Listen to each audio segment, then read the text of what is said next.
As an architect type who mostly makes videos about the symbolism in art, architecture, pop culture in general, with an emphasis on aesthetics and beauty, why am I suddenly wanting to talk about the abomination that is the cultural appropriation argument?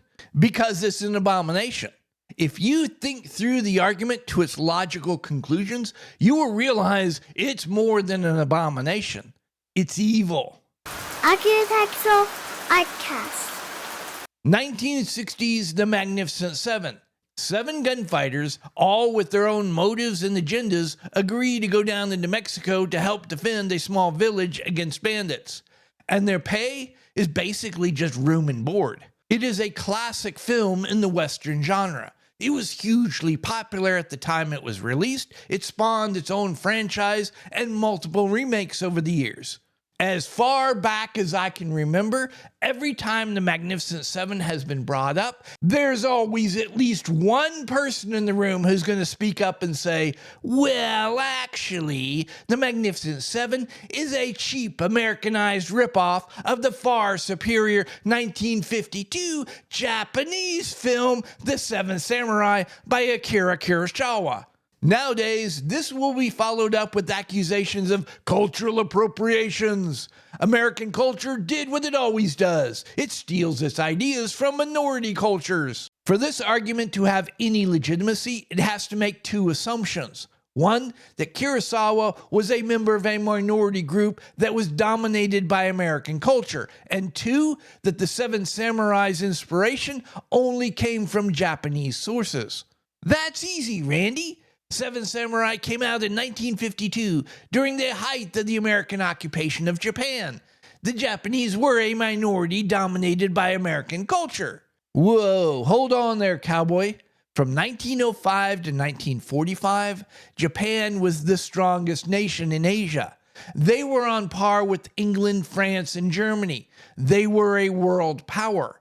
That's why Germany was willing to form an alliance with them. The idea was the 2 of them, with a little bit of help from Italy, would take over the world. And once they had defeated everybody else, the 2 of them would figure out who was top dog. 1905 to 1945, America was not a world power. Japan had absolutely no fear of the American military. In fact, none of the world powers at that time feared the American military. Japan and Germany thought that the American army would collapse so quickly, they already had plans on how they were going to invade America, divide it up amongst themselves, and how they would rule. They thought it was going to be a cakewalk. But Randy, American culture was the dominant world culture at the time. No, it wasn't. Great Britain, Europe, at best, they thought America was provincial. At worst, barely civilized. Japan thought that Americans were subhuman mongrels. There's a reason why Japan and Germany were allies. They shared a similar worldview. The only argument between the 2 was exactly which group was on top. Yes, American cinema was becoming more and more influential around the world, and we'll see here in a second how influential. But at the time, eve of World War II, the late 30s, it was considered second-rate. It was thought to be lowbrow because it catered to the tastes of the common people, the working man and woman. At the time, the culture was thought to be coming out of England, France, and Germany. Their films were expressionist, experimental. They were pushing the boundaries of the art. America just made gangster movies. I would make the argument from 1905 to 1941, Japan had a greater influence on American culture than America had on Japanese culture. Y'all doubt me? Who's the most famous American architect? Arguably still the most famous architect in all the world to this day. Frank Lloyd Wright. And in 1893, he attended the Columbia World Exposition. While at the fair, Wright saw the Japanese pavilion. Japan had brought all sorts of things to show off, including entire buildings. Wright became enamored with traditional Japanese architecture. He spent years studying it. It was an important influence in his first architectural style, Prairie School. Even when Wright moved on from the Prairie School style, he continued to be influenced by traditional Japanese architecture. You can see its presence in his iconic work, Falling Water. And all the way into the 1950s, when he was developing the Usonian architecture, it was there as well. Traditional Japanese architecture's influence wasn't limited to just Frank Lloyd Wright. Green and Green, a Southern California architectural firm that came out of the arts and crafts movement. They were inspired by Frank Lloyd Wright's Prairie School style, and they also became interested in traditional Japanese architecture. They created a number of masterpieces like the Gamble House. Green and Green's work was not a creative dead end.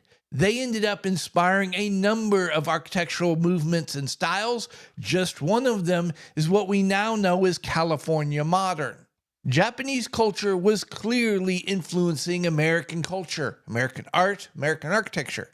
So why wasn't American culture influencing Japanese culture? Japan wouldn't allow it.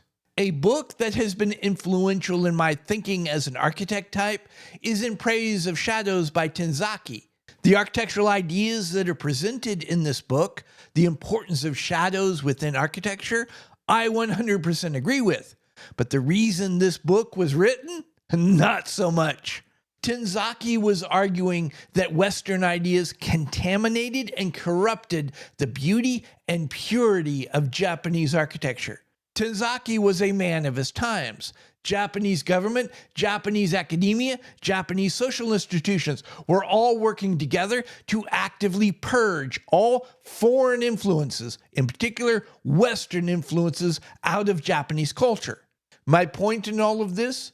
Kurosawa was born in 1910. He was 31 when Japan attacked Pearl Harbor.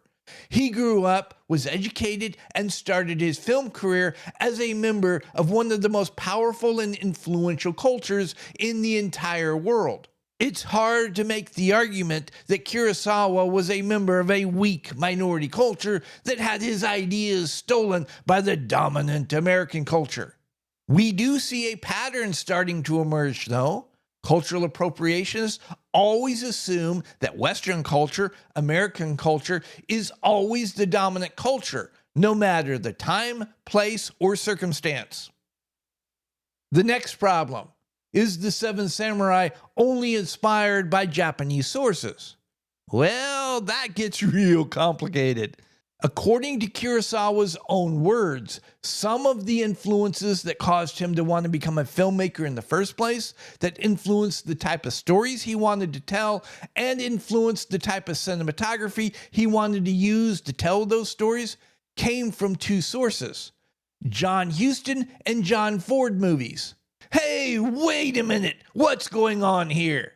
You have a guy who's a member of one of the most powerful and influential cultures in the world at the time, and he's taking ideas and using them from a weaker, less influential culture? That sounds like cultural appropriation to me. This is where things get interesting. And by interesting, I mean complicated. John Ford, John Huston help inspire Kurosawa. He creates Seven Samurai. That inspires the Magnificent Seven. The Seven Samurai, Yojimbo, and the Magnificent Seven inspire Sergio Leone to make the good, the bad, the ugly, help create the entire spaghetti western genre. The spaghetti westerns in turn come back to America and inspire Hollywood to start making revisionist westerns like the outlaw Josie Wales. American revisionist westerns go back to Japan, which we have a whole new round of interpretations.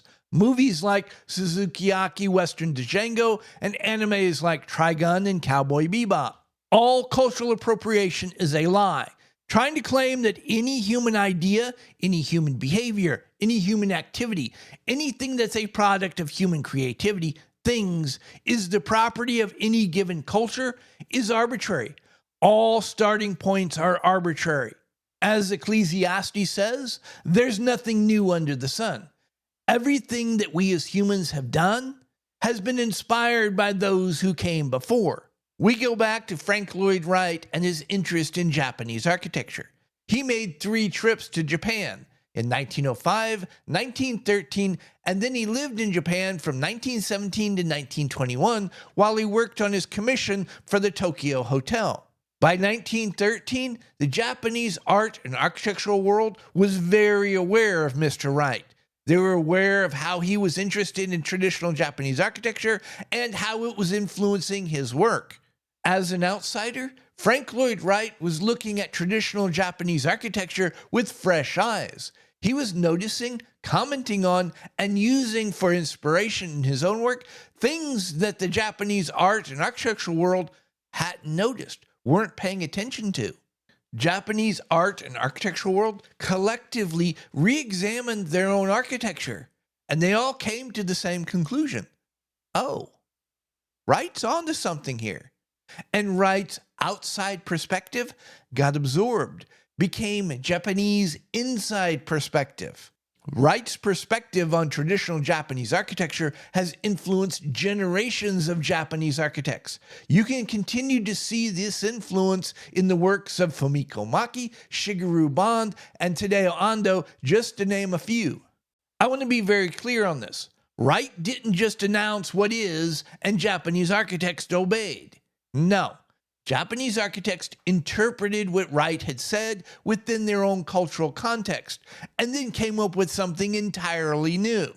That was what set off Tenzaki. When he talked about foreign ideas that were destroying the purity of traditional Japanese architecture, he was talking about Frank Lloyd Wright. Not a fan. This further illustrates the fool's errand that Tenzaki and his ilk were on. Okay, you want to get rid of foreign influences from the culture.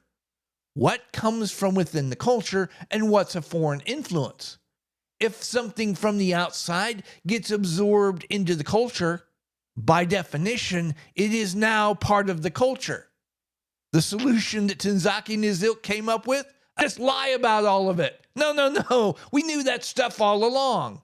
This is where we start to unravel what's really being argued with cultural appropriation. Once you get past all the justification, and I've just spent all this time arguing that at best that justification is arbitrary and dubious, but once you get past all the justification, the cultural appropriationists are arguing, claiming that the mixing of ideas from different cultures is bad.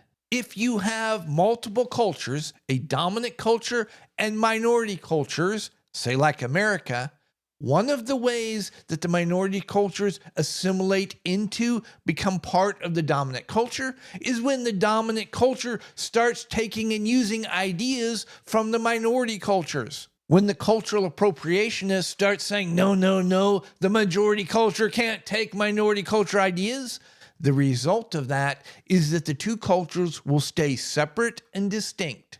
Cultural appropriationists always assume that Western culture, their culture, is always the dominant, superior culture at all times, all places, and all contexts.